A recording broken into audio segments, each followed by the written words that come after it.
em Campinas, o aeroporto de Viracopos, fechou depois de um avião ter um pneu estourado num pouso de emergência. Infelizmente, né, casos assim, que antes eram pontuais e nem chamavam tanta atenção no noticiário, acabam ganhando destaque depois de um acidente aéreo. Nesse caso de Campinas, o cargueiro, que havia decolado 1 hora antes, teve um problema, né, na decolagem, declarou a emergência e voltou para Campinas.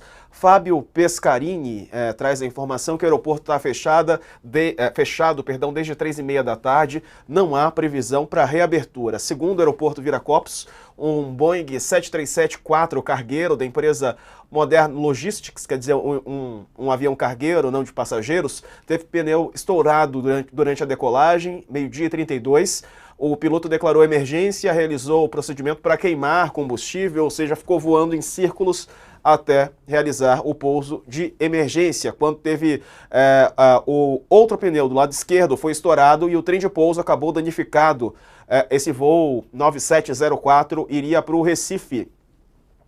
Todos os procedimentos de segurança foram acionados e a equipe de bombeiros e ambulâncias estavam posicionados para acompanhar o porto. A concessionária, que administra o aeroporto de Viracopos, afirmou que ter acionado o Centro de Gerenciamento de Crises para avaliar e mitigar os impactos. A empresa orienta passageiros que procurem suas companhias aéreas para informações sobre voos. Então, atenção, quem tem voos em Campinas e também em Florianópolis, porque hoje de manhã o aeroporto internacional da capital de Santa Catarina teve operações suspensas depois que uma aeronave da companhia aérea Azul apresentou problemas durante pouso. Não havia previsão para a retomada das operações até agora há pouco.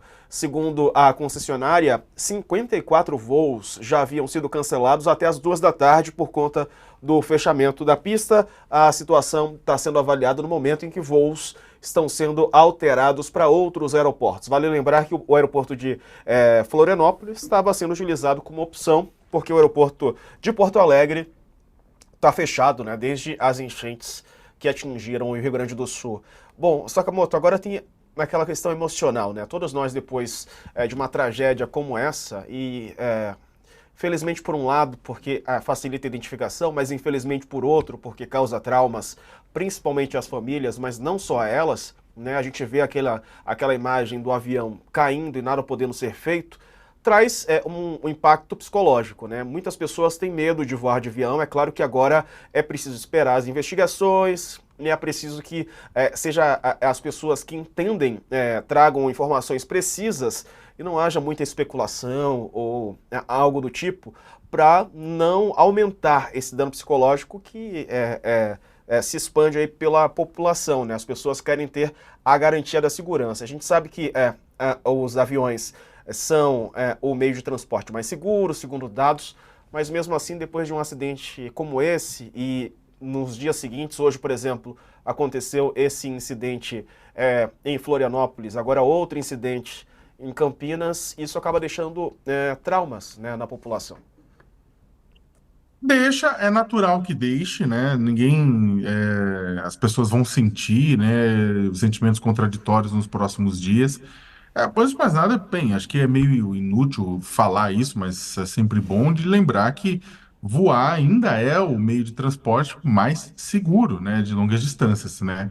Mais seguro do que andar de ônibus. A quantidade de acidentes de ônibus, acidentes rodoviários, uma quantidade de vítimas fatais é muito, muito, muito maior do que de aviões, né? De ônibus a gente vê toda hora acontecendo, ônibus, infelizmente, sofrendo um acidente, batendo, rolando a ribanceira. A gente vê isso de avião, é muito mais raro. Mas muito mais raro, dada a quantidade de decolagem, dada a quantidade de passageiros transportados, sobre qualquer ótica que você faça, né? E o ponto, só que ao mesmo tempo, Diego, dito isso, foi feito esse disclaimer de que voar é mais seguro e continua sendo mais seguro, inclusive não significa que turbohélices não sejam seguros, né? O ATR é um avião novo, né? É um modelo novo, por mais que seja turbohélice, então ele é seguro quando é feito com manutenção correta e tudo isso mais, e agora vai se descobrir o que aconteceu.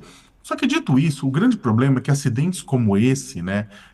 Eu estava até discutindo com alunos dia desse, acidentes como esse lembram a gente de uma coisa que o ser humano, principalmente numa sociedade moderna como a nossa, tenta esconder. Não há risco zero para nada nessa vida. Não há. risco zero para nada nesta vida. Você vai, e só que a gente, nessa sociedade, a gente acabou criando uma camada, uma casca, né, por conta da narrativa, por conta de uma série de razões que fazem a gente crer que a gente está protegido contra tudo. Basta murar a cerca, basta comprar segurança, basta fazer isso, basta fazer aquilo. Só que, na verdade, por mais que a gente se envolva de segurança, por mais que a gente faça tudo direitinho, a gente sempre tem um fator imponderável. E não aqui foi um ATR da Voipaz, mas também já houve queda de avião uns anos atrás, por exemplo, a maior que partiu do Brasil, aquele voo do Rio de Janeiro para Paris da Air France, né? Então o que acontece? Você tem o imponderável, e isso assusta horrores. Numa sociedade que tenta reduzir o risco a zero, acontecer o imponderável muitas vezes leva mas o imponderável foi uma culpa de alguém, claro, mas pela roleta da vida, alguém estava lá naquela hora, na hora que o avião caiu. E não dava para ela prever isso, a pessoa que foi comprar a passagem. Não estou falando da companhia, não estou falando outras coisas, estou falando da pessoa que foi comprar a passagem. Então, para terminar, é uma discussão filosófica, mas eu acho que é importante que a gente comece a enxergar a vida como uma coisa extremamente valiosa, tem que enxergar a vida como uma coisa única, sabe? Sem banalizar a vida, sem, na verdade, ver a vida como uma coisa que é como um jogo de videogame que morreu, tem mais uma vida, não tem.